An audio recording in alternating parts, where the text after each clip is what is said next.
السلام علیکم ورحمۃ اللہ وبرکاتہ۔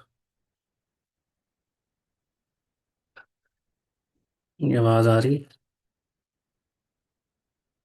وعلیکم السلام ورحمۃ اللہ جی آ رہی۔ الحمد للہ والصلاة والسلام علی رسول اللہ۔ اللہم علمنا بما ينفعنا وانفعنا بما علمتنا وزدنا علما۔ رب اشرح لي صدری ويسر لي امری واحلل عقدۃ من لسانی یفقہوا قولی۔ آج الحمدللہ ہماری 8 نمبر حدیث ہے، حرمت المسلم، مسلمان کی حرمت۔ جیسے ہم کہتے ہیں نا، حرمت رسول پہ جان بھی قربان ہے، یعنی ان کی جو ناموس ہے، عزت، اسی طرح مسلمان کی جو عزت و شرف ہے وہ کیا ہے،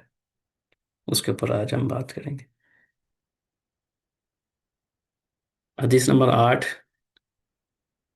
یہ بھی صحیح بخاری مسلم کی حدیث ہے۔ عن ابن عمر رضی اللہ عنہ،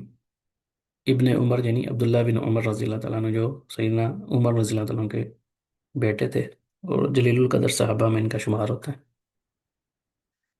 ان سے یہ روایت ہے۔ وہ فرماتے ہیں ان رسول اللہ صلی اللہ علیہ وسلم، بے شک رسول اللہ علیہ وسلم نے قال فرمایا، امرت ان اقاتل الناس حتى يشهدوا ان لا الہ الا اللہ وان محمد رسول اللہ، یہاں تک کہ وہ گواہی دیں، سوری، امرت، مجھے حکم دیا گیا، میں حکم دیا گیا ہوں، ان اقاتل الناس، کہ میں لوگوں کے ساتھ لڑائی کروں، لڑوں، حتی یشہدو، یہاں تک کہ وہ گواہی دیں،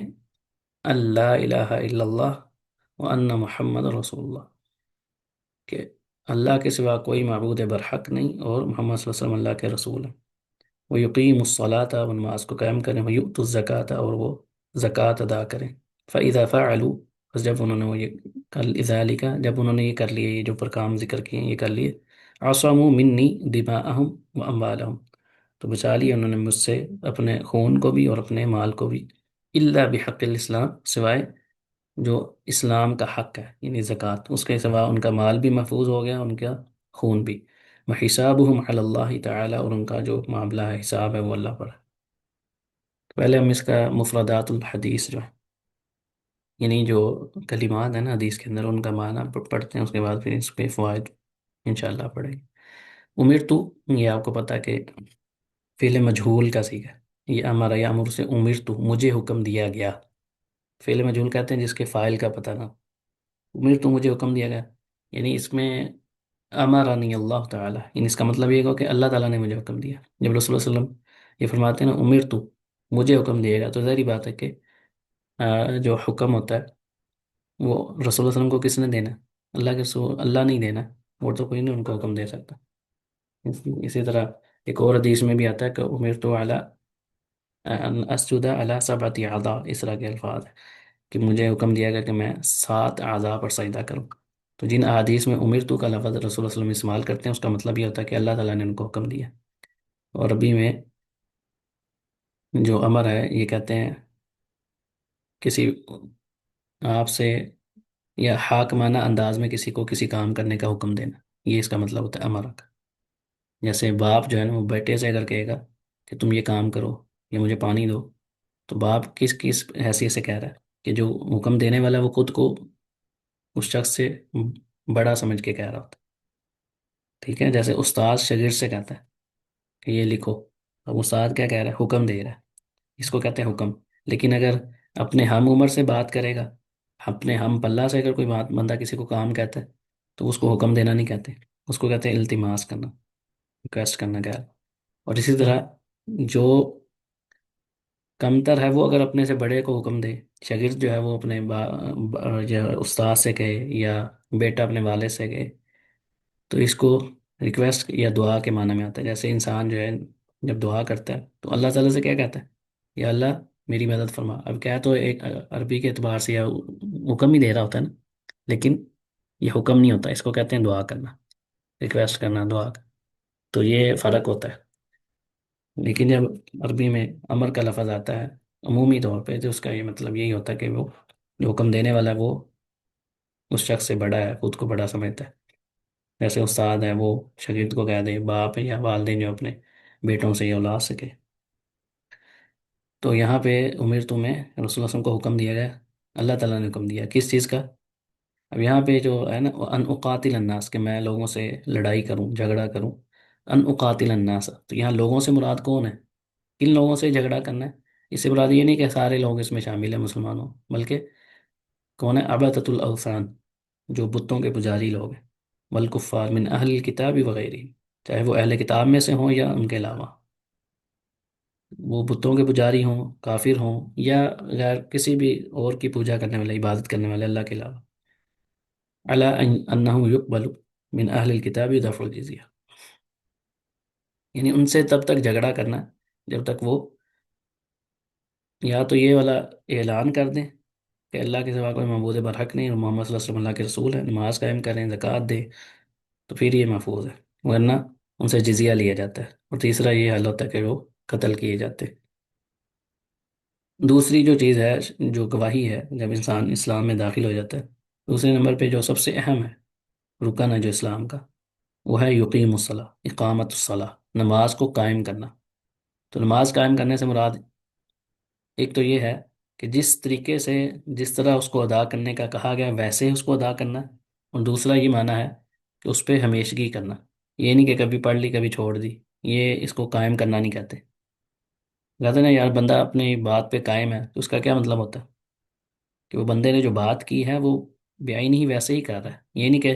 بات اس نے کوئی اور کی ہے اور عمل اس کے مخالف کر رہا ہے، ایسے شخص کو تو نہیں کہتے۔ ایسے شخص تو ہم کہتے ہیں یار اس کا قول اور فعل میں تضاد ہے، ہم کہتے ہیں یار فلاں بندہ اپنی بات پہ قائم ہے۔ تو قائم ہونے سے مراد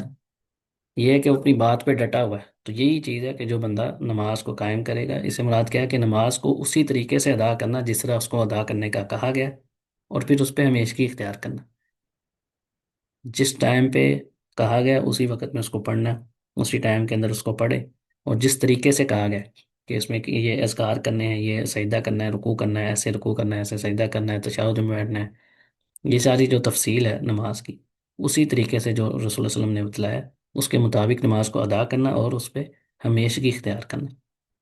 تو جو بندہ نماز ادا کرتا ہے لیکن اس کے اندر طریقہ اس کا صحیح نہیں ہے، تو وہ بھی اقامت الصلاح میں داخل نہیں ہے، جس قدر اس کے اندر کمیاں ہوں گی اس کی نماز میں، سمجھو اس قدر اس کی نماز قائم نہیں ہے۔ اور اسی طرح جو شخص بندہ کبھی نماز پڑھ لی کبھی چھوڑ دی، یا بعض کا انسان نماز پڑھتا ہے لیکن ٹائم پہ نہیں پڑھتا، تو اس کا مطلب اس کی اقامت الصلاۃ میں بھی اسی، جس قدر وہ سستی کر رہا ہے اسی قدر اس کی اقامت الصلاۃ میں نقص ہے۔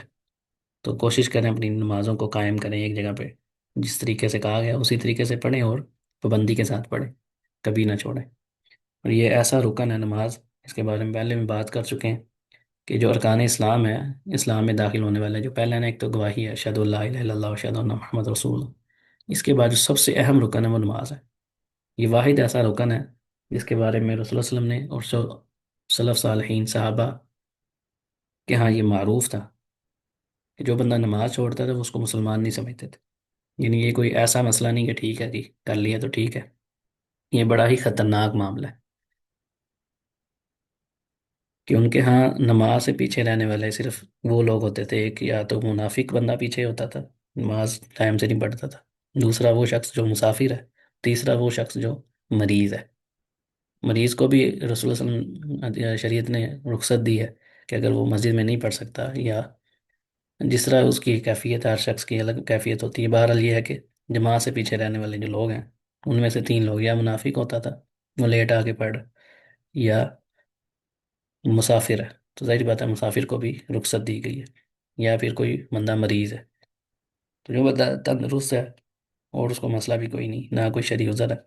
تو وہ بلا وجہ جو ہے وہ نماز کو ضائع کر رہا ہے، لیٹ کر رہا ہے، یا اس کے ٹائم سے نکال کے پڑھ رہا ہے، تو وہ انتہائی سمجھے کہ اپنے اس کا اسلام خطرے میں ہے۔ تو یہ سوچنے والی بات،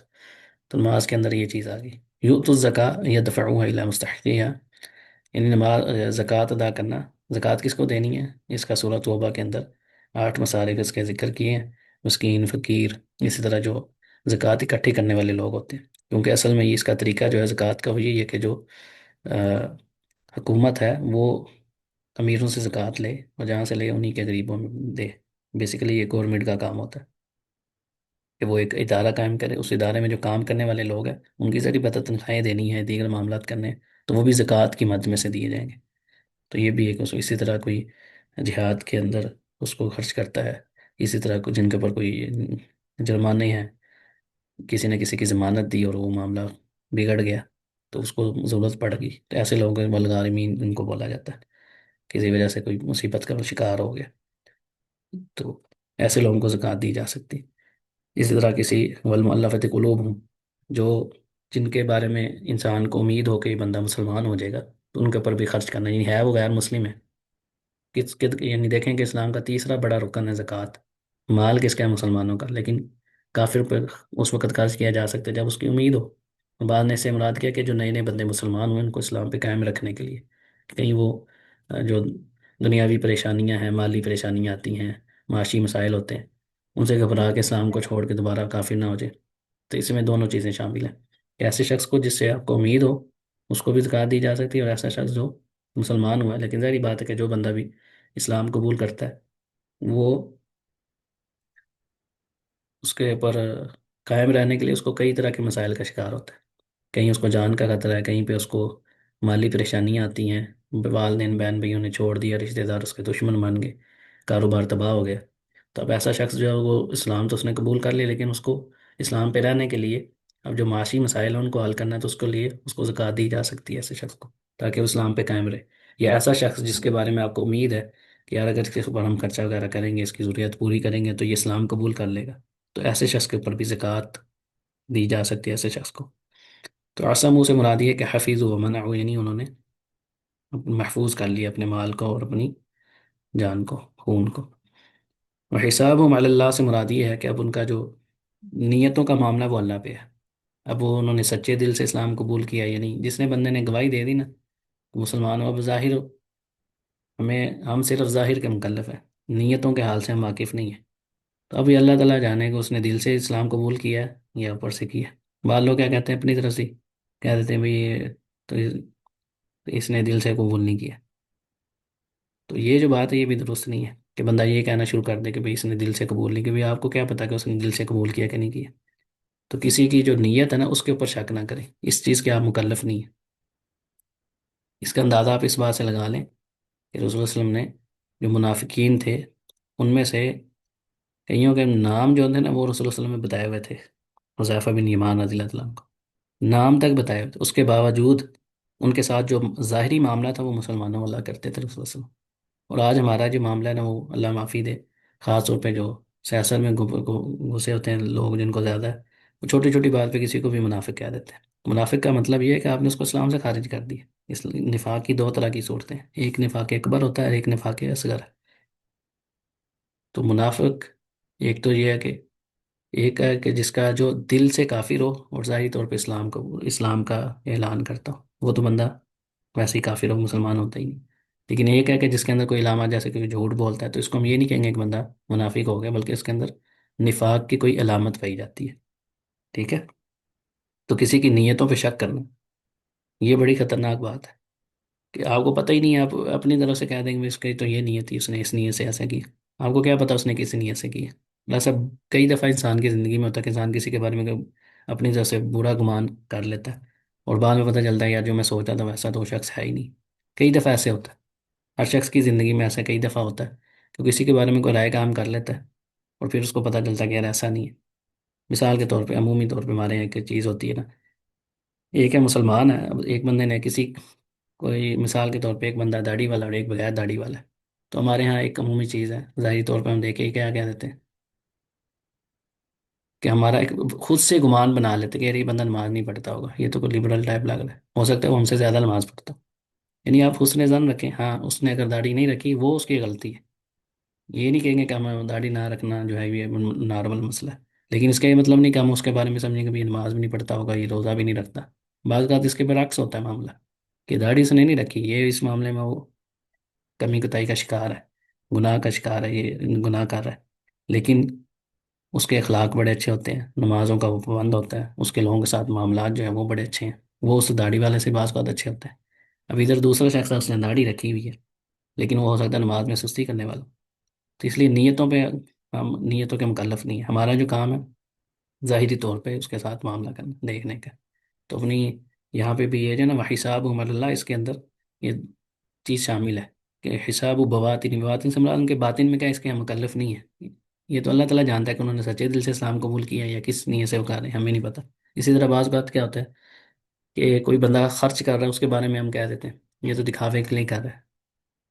آپ کو کیا پتا وہ دکھاوے کے لیے کر رہا ہے کہ اللہ کے لیے کر رہا ہے؟ تو یہ حکم لگانے میں جلدی نہ کریں، ٹھیک ہے؟ ہمارے یہاں عام طور پہ کوئی بھی بندہ ہے، اس کو دیکھ کے فوراً سے جو ہے نا وہ رائے بدگمانی، تو بدگمانی بذات خود گناہ ہے۔ اس کسی کے بارے میں ایسی رائے قائم کرنا، اس سے کوشش کریں اس کے بارے میں حسن ظن رکھیں، یار ہو سکتا ہے اسی وجہ سے کر رہا ہو، اس نیت سے کر رہا ہو، اس نیت سے کر، کوشش کریں، یعنی اس کے لیے ایکسکیوزز جو ہوتے ہیں نا وہ تیار رکھیں، بجائے اس کے کہ آپ اس کے بارے میں بدگمانی کا شکار ہو جائیں، کیونکہ یہ نیتوں کا حال ہم نہیں جانتے۔ اب اس حدیث کو جو ہم نے پڑھا ہے، دوبارہ ایک دفعہ متن کو پڑھ لیتے ہیں کہ مجھے حکم دیا گیا کہ میں لوگوں سے جھگڑا کروں، لڑائی کروں، یہاں تک کہ وہ اس بات کی گواہی دیں کہ اللہ کے سوا کوئی معبود برحق نہیں، اور رسول اللہ صلی اللہ علیہ وسلم اللہ کے رسول ہیں، محمد صلی اللہ علیہ وسلم اللہ کے رسول ہے، نماز قائم کریں، زکوٰۃ ادا کریں، اور جب وہ یہ کام کر لیں گے تو وہ اپنا خون اور مال مجھ سے محفوظ کر لیں گے، سوائے جو اسلام کا حق ہے، اسلام سے حق سے مراد ہے جو زکوٰۃ کا ان کے مال میں جو حق الاسلام ہے، زکوٰۃ ہے، وہ اس کو دینا پڑے گا پھر بھی، وہ حساب اللہ، اور پھر ان کا معاملہ اللہ کے اوپر ہے۔ اب اس حدیث میں پہلا جو ہے نا وہ پہلا نقطہ تو یہ ہے کہ امرت ان اقاتل الناس، کہ اللہ تعالیٰ کے رسول فرمانے کہ مجھے حکم دیا گیا، نہیں اللہ نے حکم دیا کس چیز کا؟ کہ میں جھگڑا کروں۔ الناس سے مراد میں نے آپ کو بتایا کہ اس میں ہر وہ غیر مسلم شامل ہے، چاہے وہ اہل کتاب میں سے ہو، اہل کتاب سے مراد یہ ہوتا ہے یہود و نصارہ، عیسائی جن کو ہم کہتے ہیں، وہ عیسیٰ علیہ السلام کے، اور جو موسیٰ علیہ السلام یا بنی اسرائیل ہے، یہ یہودی جو ہوتے ہیں وہ ہوں، یا کوئی اور ہو جیسے ہندو ہے یا دیگر مشرکین ہیں، بدھ مت کے ماننے والے، دیگر کوئی بھی جو بتوں کے پجاری ہیں یا ویسے کسی اور کی عبادت کر رہے ہیں، مسلمان نہیں، سارے شامل، ان کے ساتھ جھگڑا کرنا۔ اب جھگڑا کرنے میں یہ واجب ہے، یہ اللہ تعالیٰ نے حکم دیا ہے، یہ فرض ہے ایسے لوگوں کے ساتھ جھگڑا کرنا۔ جھگڑے سے مراد ابھی میں اس کی تفصیل بتاؤں گا کہ یہاں پہ جو لفظ استعمال ہوا ہے اس سے ہمارا یہ نہیں کہ ان کو قتل کرنا ہی سارا مان ہے، بعض لوگ اسے صرف یہی مراد لے لیتے ہیں۔ تب تک ان کے ساتھ جھگڑا کرنا ہے، ان کے ساتھ معاملہ کرنا ہے، کب تک؟ حتیٰ یسلموا وینطقوا بالشہادتین، یہاں تک کہ وہ مسلمان ہو جائیں اور گواہی دے دیں شہادتین، یعنی اس بات کی گواہی دیں کہ اللہ کے سوا کوئی معبود برحق نہیں اور محمد صلی اللہ علیہ وسلم اللہ کے رسول ہے، دوسری گواہی یہ ہونی چاہیے۔ اسی طرح دوسری اس حدیث سے ہمیں یہ پتہ چلتا ہے کہ یہ دونوں، یہ بول کے بتانا ہے، بول کے کہنا ہے کہ یہ گواہی دینی، صرف دل میں نہیں ارادہ کر لینا یہ کافی نہیں ہوتا، بلکہ تلفظ یعنی لفظی طور پہ بھی اس کا بولنا، تاکہ ان کو ہم مسلمان سمجھ سکیں۔ اور اسی طرح جو تیسرا اہم سبق ہے اس حدیث سے ہمیں پتہ چلتا ہے وہ یہ ہے التلازم بین شہادتین، یعنی یہ لازم اور ملزوم ہے دونوں شہادتیں، دونوں گواہی دینا کہ اللہ کے سوا کوئی معبود برحق نہیں اور رسول اللہ صلی اللہ علیہ وسلم محمد صلی اللہ علیہ وسلم اللہ کے رسول ہیں، یہ دونوں لازم اور ملزوم ہیں۔ کوئی شخص اگر لا الہ الا اللہ کی گواہی تو دیتا ہے لیکن محمد صلی اللہ علیہ وسلم کو آخری رسول نہیں مانتا یا اللہ کا رسول نہیں مانتا تو وہ بندہ مسلمان نہیں ہے۔ یا کوئی بندہ کہتا ہے کہ محمد صلی اللہ علیہ وسلم سچے ہیں، آپ نے دیکھا ہوگا ہمارے یہاں ابھی کوئی سوشل میڈیا پہ ایسی ویڈیوز آتی ہیں، کوئی ہندو ہوتا ہے کوئی دیگر، تو وہ رسول اللہ علیہ وسلم کی بڑی تعریف کر رہے ہوتے ہیں، تو تعریف کرنا ایک الگ بات ہے، اس کا یہ مطلب نہیں کہ ہم اس کے بارے میں کہیں یہ بندہ مسلمان ہو گیا، یہ کہہ رہا ہے نہیں تو محمد صلی اللہ علیہ وسلم کو یہ کہنا کہ وہ اللہ کے رسول ہے، یہ ماننا، اور اللہ کے ساتھ شرک بھی کرنا یہ پاسبل نہیں ہے، ٹھیک ہے؟ تو یہ دونوں گواہیاں دینا لازمی ہے، کوئی ایک گواہی دیتا ہے دونوں میں سے تو یہ اس کی گواہی قبول نہیں ہوگی، وہ مسلمان نہیں ہوگا جب تک یہ دونوں چیزوں پہ ایمان نہ لائے۔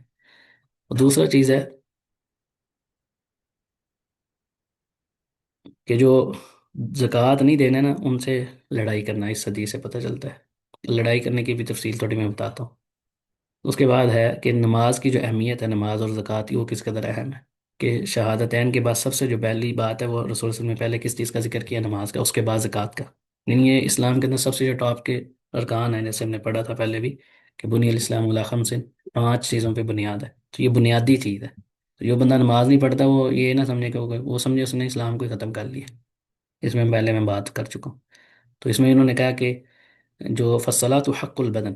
جو انسان کا جسم ہے، بدن ہے، یہ حق ہے، یعنی نماز جو ہے نا یہ اس کا حق ہے، وہ زکوٰۃ و حق المال، مال میں سے جو اسلام کا حق ہے وہ کیا ہے؟ زکوٰۃ ہے، اور آپ کے جسم اور بدن میں سے جو حق ہے وہ نماز ہے۔ اسی طرح المؤمن الحق لا ينتصر لنفسه، یہ بڑا اہم معاملہ ہے، اس پوائنٹ کو آپ نے ذرا زیادہ غور سے سننا ہے۔ وَإِنَّمَا يَكُونُ انتصاره لله عز وجل من اجل فرائضه، جو مومن ہوتا ہے نا، جو حقیقی مومن ہے، وہ کبھی بھی اپنی ذات کے لیے کسی سے بات نہیں کرتا، جھگڑا نہیں کرتا، جہاد ہے یا کسی سے گفتگو کر رہا ہے، جہاد کا مطلب یا لڑائی کا مطلب یہ نہیں کہ اگلے بندے کو قتل ہی کرنا ہے، یعنی دلائل کے ساتھ کسی کے ساتھ گفتگو کرنا، کسی عیسائی کے ساتھ، مسلمان کے ساتھ، کسی کے ساتھ، وہ اپنی ذات کے لیے نہیں کر رہا ہوتا کہ میں کامیاب ہو جاؤں، میں اس پہ غلبہ پا لوں، یہ مقصد نہیں ہوتا اس کا۔ مقصد کیا آتا ہے جو اوپر ابھی بیان میں، کہ وہ بندہ مسلمان ہو جائے، وہ اصلاح کر لے، نماز پڑھنے لگ جائے، زکوٰۃ دینے، اگر کوئی آپ کا مسلمان بھائی ہے وہ زکوٰۃ میں سستی کر رہا ہے یا نماز نہیں پڑھ رہا، تو یہ مطلب نہیں ہے کہ اب آپ اس کے ساتھ بحث کر رہے ہیں تو آپ اس کے اوپر غلبہ پانے کے لیے کر رہے ہیں، مقصد کیا ہے کہ یار وہ بندہ نماز پڑھنا شروع کر دے، یہ اصل چیز ہے۔ تو اپنی ذات کے لیے نہیں کرتا بلکہ اس کا مقصد کیا ہے، وہ من یقون انتصار للہ عز وجل، وہ صرف اور صرف اللہ رب العزت کے لیے کرتا ہے، ومن اجلی فرائضی، اور جو اس کے، جو اللہ تعالیٰ نے چیزیں فرض کی ہیں نا ان کے لیے، کہ وہ دوبارہ سے قائم ہو جائے، نماز قائم ہو جائے، زکوٰۃ ادا ہو جائے، یہ سارے معاملات ہونے شروع ہو جائیں۔ یہ مقصد ہوتا ہے مومن کی لڑائی کا۔ یہ نہیں ہوتا کہ وہ کسی کو ہرانے کے لیے یا اپنا علم کا غلبہ دوسروں پہ ثابت کرنے کے لیے بندہ کرے کہ جی میں بڑا عالم ہوں، میں فلاں جگہ سے پڑھوں، میری عزت قائم ہو جائے گی، لوگ کہیں گے واہ جی کیا زبردست مناظر ہے جی، کیا بات ہے جی فلان، اس طرح کی اس کے دل میں کوئی طلب نہیں ہوتی۔ جس کے دل میں ایسی طلب ہے اس کا، وہ اصلاً اس کو خود اصلاح کی ضرورت ہے، اس نے کسی کی کیا اصلاح کرنی ہے، اس کو خود اصلاح کی ضرورت ہے۔ اسی طرح اس حدیث سے یہ بھی پتہ چلتا ہے کہ ان من اظہر الاسلام قبل منہ، جو بندہ اسلام کا اظہار کر لے اس سے قبول کر لیا جائے گا۔ یہ نہیں ہے اس کے اوپر کہہ کہ بھی بندہ مسلمان نہیں ہے جی، تب تک فلاں کام نہیں کرو گے تو مسلمان نہیں۔ جو بندہ گواہی دے دے ظاہری طور پہ، ہم اس کے اوپر، ہم ظاہر کے مکلف ہیں۔ ووکل امر ووکل امر باطنہ الی اللہ، اب اس کا جو باطنی معاملہ وہ ہم نے اللہ کے سپرد کرنا ہے۔ اور اس کی دلیل میں نے جیسے ابھی تھوڑی دیر پہلے آپ کو بتایا کہ رسول اللہ علیہ وسلم کا جو منافقین کے ساتھ تعامل تھا ظاہری طور پہ مسلمانوں والا تھا، آپ نے ان کے ساتھ جہاد نہیں کیا۔ جہاد سے مراد ہے یہ جو جنگیں ہیں، یہ منافقین مدینہ میں ہی رہتے تھے، آپ کے پیچھے نمازیں بھی پڑھتے تھے، اور آپ کو پتہ بھی تھا کہ فلاں فلاں منافق ہے، تو جب تک اللہ تعالیٰ نے منع نہیں کیا تب تک آسلم نے ان کے جنازے بھی پڑھے، خود پڑھائے ہیں نماز جنازہ۔ جو سب سے بڑا جو رئیس المنافقین تھا عبداللہ بن ابی، اس کا جنازہ رسول اللہ صلی اللہ علیہ وسلم نے پڑھایا، اپنی کرتا شریف جو تھا آپ وسلم کا مبارک، وہ بھی اس کو دی۔ اس کے بعد جب آپ اللہ تعالیٰ نے منع کر دیا پھر آپ رک گئے، ورنہ یعنی یہ اس قدر معاملہ ہے۔ اور ہمارے یہاں چھوٹی چھوٹی باتوں میں جو ہے نا وہ دوسروں کے اوپر فتوے لگا دیتے ہیں کہ یہ نہیں کرنا وہ، تو اس لیے یہ بڑا حساس معاملہ ہے۔ اسی طرح جو الحساب الحقیقی، جو اصلی حساب ہے، معاملہ ہے، وہ کیا ہے اعمال کا، وہ قیامت کے دن ہونا ہے، دنیا میں نہیں ہے۔ تو بعض لوگ اس سے بھی ہو جاتے ہیں کہ بھائی فلاں یہ کر رہا ہے، اس کو تو کوئی سزا نہیں مل رہی، ہم دیکھ رہے ہیں اس کو تو بڑی موجیں لگی ہوئی ہیں، اس پہ تو وہ تو امیر بھی ہے، وہ کھا بھی رہا ہے، پی بھی رہا ہے۔ تو بھئی آپ کو کس نے کہا کہ اگر کوئی بندہ ظالم ہے یا ظلم کر رہا ہے اس کو دنیا میں سزا ملنا ضروری ہے؟ یہ کس نے کہا؟ یہ آپ نے خود سے سوچا؟ یہ ہے کہ وہ کامیاب نہیں ہوگا یا دیگر معاملہ ہے، دنیا میں اللہ تعالیٰ نے اس کو مہلت دی ہوئی ہے، جو قرآن پاک میں بھی ہے کہ ہم ان کو یہ جو مہلت دیتے ہیں، اس کا مطلب یہ نہیں ہے یہ کہ اللہ تعالیٰ سخت اس کو پکڑ کے لیے وہ مزید مہلت دیتے تاکہ وہ اپنے گناہوں میں اور گناہ کر لے، جتنے اس کا، جس کو کہتے ہیں نا راج کے کر لے بھائی جو تو کرنا ہے۔ تو بعض اوقات اللہ کی طرف سے اس کو مہلت دی جا رہی ہوتی ہے، اس کا یہ مطلب نہیں ہوتا کہ وہ اللہ تعالیٰ کے علم میں نہیں ہے، اللہ کو پتہ نہیں کون کیا کر رہا ہے۔ بعض اوقات جتنا اس کو مہلت مل رہی ہے سمجھے اس کے لیے اور زیادہ سنگین معاملہ ہے، خطرے کی بات ہے۔ جس کو تو اللہ تعالیٰ نے ٹائم سے پکڑ لیا یا ٹائم تھوڑی سی سختی کر کے وہ اسلام کی طرف آ جاتا ہے یا اپنے معاملات درست کر لیتا ہے، وہ تو ٹھیک ہے، لیکن جس کو مہلت مل رہی ہے نا یہ بڑا خطرناک معاملہ ہے۔ یہ تو سمجھے کہ وہ گناہوں میں اضافہ ہوتا جا رہا ہے اور اتنی ہی سخت اس کے لیے سزا ہوگی، جتنے اس کے جرائم زیادہ ہوں گے تو دنیا سے تو اس نے جانا ہی جانا ہے۔ تو ضروری نہیں ہے کہ اس کو دنیا میں سزا ملے۔ آج ہم کافروں کو دیکھتے ہیں ان کے لیے ہر طرح کے دروازے کھلے ہوئے ہیں، اور ایسا قرآن پاک میں کئی جگہ پہ کہ جب انہوں نے ایسا کیا تو اللہ تعالیٰ کہتا ہے ہم نے ان کو پر ہر چیز کا دروازے کھول دیے، لیکن جب اللہ کی پکڑ آتی ہے پھر ان بطش ربک لشدید، پھر اللہ کی پکڑ بڑی سخت ہوتی ہے۔ اب میں آپ کو یہ آخری بس ایک جو اس میں ہم نے پڑھا نا قاتل الناس، یہاں پہ جو عربی جاننے والے ہیں نا ان کو یہ بات ذرا آسانی سے سمجھ آئے گی، باقیوں کے لیے بھی۔ ایک ہے قاتل یقتلو کا مطلب ہوتا ہے کسی کو قتل کر دینا، اور ایک ہے قاتل یقاتلو، یہ دو لوگوں کے درمیان کسی چیز کا جھگڑا ہوتا ہے، اس کو بولا جاتا ہے۔ تو اس سے مراد صرف قتل کرنا نہیں ہوتا، قاتل یقاتلو سے مراد باہم جھگڑے کو بھی بولا جاتا ہے، ٹھیک ہے؟ جیسے سورہ حجرات میں بھی کہ جب دو مومنین کے درمیان دو گروہ آپس میں لڑ پڑے تو ان کے درمیان صلح کرو، پھر جو ایک جو ہے وہ بغاوت کرے تو اس کے خلاف کرو، تو وہ آپس کے جھگڑے کو بھی بولا جاتا ہے۔ تو اس سے مراد یہ نہیں کہ آپ لوگوں کو تلوار لے کے یا گولیاں ان کو مارنا شروع کر دیں کہ جب تک کلمہ نہیں پڑھو گے۔ اس سے مراد یہ ہے کہ آپ اپنی جو آپ کے دلائل ہیں وہ ان کے سامنے رکھیں، ان کے ساتھ اس چیز پہ بحث مباحثہ کریں، جھگڑا کریں ان کے ساتھ۔ جھگڑنے سے مراد یہ نہیں کہ اب تلوار سے ہی جھگڑا ہوگا، تلوار ایک سب سے ذروۃ الاسلام، رسول اللہ صلی اللہ علیہ وسلم کہ جہاد جو ہے وہ اسلام کی چوٹی ہے، تو یہ مرحلہ بھی آتا ہے، لیکن اس سے پہلے کیا ہے، جہاد باللسان بھی ہے، جو رسول اللہ علیہ وسلم ہمیشہ کرتے ہیں. آپ نے میں کہ ہمیشہ جہاد جاری رہے گا میری امت میں. خود بھی رسول اللہ علیہ وسلم جو ہے اپنی زندگی میں، کیا آپ ہر وقت جہاد پہ نکلے ہوتے تھے؟ نہیں، بلکہ جہاد جاری تھا. جہاد باللسان اور جہاد بالسیف، یہ دونوں چیزیں ساتھ ساتھ چلتی ہیں. تو رسول اللہ علیہ وسلم جو ہے وہ آخری جو آپ کی وصیتیں پڑھیں، اس وقت بھی آپ صلی اللہ علیہ وسلم لوگوں کو نصیحت کر رہے تھے، حق کی تلقین کر رہے تھے. تو مقصد بات کرنے کا یہ ہے کہ یہ اس میں اس لفظ سے ہمیں یہ پتہ چلتا ہے کہ اسے صرف قتل کرنا مراد نہیں ہے. قتل کا جو مرحلہ ہے وہاں پہ بھی اس کے احکام الگ ہیں، لیکن یہاں پہ یہ ہے کہ انسان اپنی جو دلائل ہے ان کے سامنے رکھے، چاہے وہ مسلمان ہے، کافر ہے، کوئی بھی ہے، تو وہ ان کے ساتھ. لیکن یہاں پہ چونکہ اس حدیث میں واضح طور پہ ہے کہ حتیٰ یشہد اللہ الہ الا اللہ، تو اس سے مراد یہ بیسیکلی غیر مسلم کے ساتھ ہی بات ہو رہی ہے. تو غیر مسلموں کے ساتھ بھی بات کرنا تو یہ نہیں کہ آپ تلوار پکڑ کے یا کوئی گن لے کے اس کو گولی مارنی ہے، سر پہ رکھ کے بولیں گے یہ کلمہ پڑھنی تو تجھے مار دینا، نہیں. بلکہ اس کے سامنے جو اسلام کی کہانیت ہے اس کو سامنے اس کو پیش کریں، اس کو ثابت کریں، اور پھر جو جہاد کے مراحل ہیں ان کو سمجھنا چاہیے انسان کو. تو یہ نقطہ بڑا اہم ہے. اکثر لوگ جو ہے نا یہاں پہ غلطی کر جاتے ہیں بعض لوگ، اور پھر وہ سمجھتے ہیں کہ بس مار لو یا مار جاؤ، بس یہی جہاد ہے. تو ایسی بات نہیں ہے. اس حدیث میں کہیں پہ بھی یہ چیز نہیں ہے. خود نبی کریم کی وفات کے فوراً بعد جو ہے بعض لوگ جو تھے جنہوں نے زکوٰۃ دینے سے انکار کیا تھا، تو ابو بکر صدیق رضی اللہ عنہ ان کے ساتھ جہاد کیا تھا. تو انہوں نے کہا جب تک تم نہیں دو گے تب تک میں تم سے لڑتا رہوں گا. تو ایک ہے انکار کرنا اور ایک ہے کسی چیز کو قائل کرنا، کسی چیز پہ قائل کرنا. تو اس میں دونوں چیزیں شامل ہیں. تو یہاں پہ لڑائی کے اندر دونوں چیزیں شامل ہیں. قاتل الناس کے اندر اپنے جہاد باللسان بھی ہے، دلائل کے ساتھ اسلام کو حق ثابت کرنا، ان کے شبہات کا ازالہ کرنا اور دیگر معاملات کرنا. اس کے باقی انشاءاللہ اگلے ہفتے ہم جو ہے نا، ویسے اگلی حدیث ہے تو مختصر سی ہے، لیکن انشاءاللہ ہم اگلے ہفتے حدیث نمبر 9 پڑھیں گے، جس میں جو آسانی ہے اس کو لینا اور سختی کو چھوڑنے کے حوالے سے اور دیگر معاملات پہ تفصیل سے پڑھیں گے. اللہ تعالیٰ سے دعا ہے کہ اللہ تعالیٰ مجھے اور آپ سب کو جو کچھ میں نے سنا اور سنایا ہے، مجھے بھی اخلاص کے ساتھ خالص طرف رضا کے لیے اس پر عمل کرنے کی، کما حق کو دوسروں تک پہنچانے کی توفیق دے. بارک اللہ لی ولکم ولسائر المسلمین. سبحانک اللہم و بحمدک، نشہد ان لا الہ الا انت، نستغفرک و نتوب الیک. وصلی اللہ علی نبینا محمد وعلی آلہ وصحبہ اجمعین. السلام علیکم ورحمۃ اللہ وبرکاتہ.